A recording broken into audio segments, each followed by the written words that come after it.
Yash Chopra's Dilwale Dulhania Le Jayenge is considered a romantic classic in Bollywood that it lasted over 2 decades at the box office since its release in 1995. Even if you aren't a fan of Indian movies, this one is worth the watch. To capitalize on its success, which stars the same actors, Shahrukh Khan and Kajol, Dharma Productions produced Kuch Kuch Hota Hai, released in 1998. It was written and directed by Karan Johar in his directorial debut, who ironically played a character in Yash Chopra's film.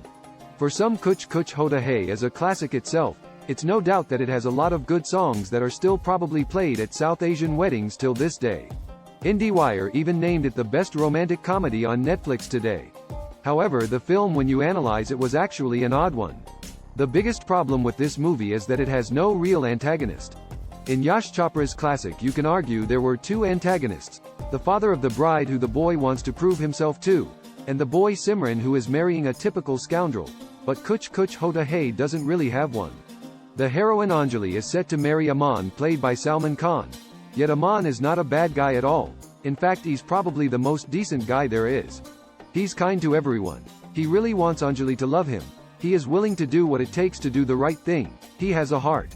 There was nothing bad about this guy. You couldn't even get angry at him. We get it, it was probably the point of his character. But when you don't have an antagonist, all you have is a movie about a little girl who just wants her dad to be with his former best friend. The story is about the 8-year-old daughter of Rahul, who reads letters on every birthday from her deceased mother Tina.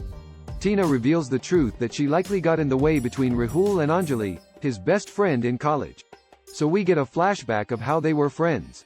Anjali would eventually realize she would have feelings for Rahul. Rahul, however, falls for the new girl, the daughter of the principal, Tina. Eventually, Anjali decides to leave college because she is heartbroken, something Tina recognized. Eventually, Tina dies due to complications of childbirth. Her daughter would also be named Anjali, and Rahul raises her with her grandma. In the present, little Anjali, with the help of her grandma, set on a journey to a kids' camp to get Rahul and Anjali back together again and make them realize their feelings for each other, despite her father believing in the idea that you only marry and fall in love once. They eventually succeeds in their mission, in a sort of a parent trap situation, but Aman happens to be in the way. In the end, Aman hands over Anjali, the girl he was about to marry, to Rahul, and they live happily ever after. Besides the songs and some comedic moments, the movie doesn't really have the same touch that Yash Chopra's classic had. The second half was filled with constant tears. It tries really hard to get you to cry but doesn't do a great job in doing so. There are definitely better tearjerkers by Karan Johar, like Kabhi Khushi Kabhi Gum. At least that movie had a strong emotional attachment to its audience, which also stars Shahrukh Khan and Kajol with an ensemble cast. How do you fix a movie like Kuch Kuch Hota Hai? In our version, we would keep most of the story intact. We would save a lot of time by cutting a lot of the teary scenes in the second half, and depending on the budget, we would introduce an antagonist to the story. Mohit, played by Amir Khan, as Rahul's business partner. Mohit is his best friend, but has been wishing to sell their company for some time, which Rahul refuses to do so at every turn. The only way he could sell is to convince the board that Rahul is mentally incapable of making such a decision, so they can vote him out. Learning about Rahul and Anjali, Mohit manipulates the situation to make it seem that Anjali married a Nam, so we never get to see Rahul at the wedding. Rahul's broken heart makes him depressed and act irrationally. He reiterates that there is only one love in life. This gives Mohit the chance to vote him out and sell the business. Rahul's daughter Anjali has been very suspicious of Mohit, whom she never really liked. Although she almost gave up all hope to reunite her father with his true love, with the help of her grandma again, they set out to see Anjali, and finally it's revealed that she didn't marry Aman, and we get a flashback at the wedding where Aman tells Anjali to follow her heart.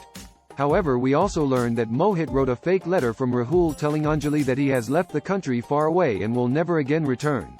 Meanwhile, Rahul finds Aman's phone number and gives him a call to finally say his congratulations, and Aman tells him the truth as he learns that Mohit has been manipulating him all along. He confronts Mohit, who says he had to sell the company because he needed the money to pay off major debts from the mafia. Rahul says he could have told him why, but Mohit says his life was in danger. Mohit begs for forgiveness, and Rahul says he forgives him because he's the better man, but Mohit has lost his best friend and lost his soul. He leaves him to God. Rahul returns home and sees Anjali with the rest of his family, and they finally embrace.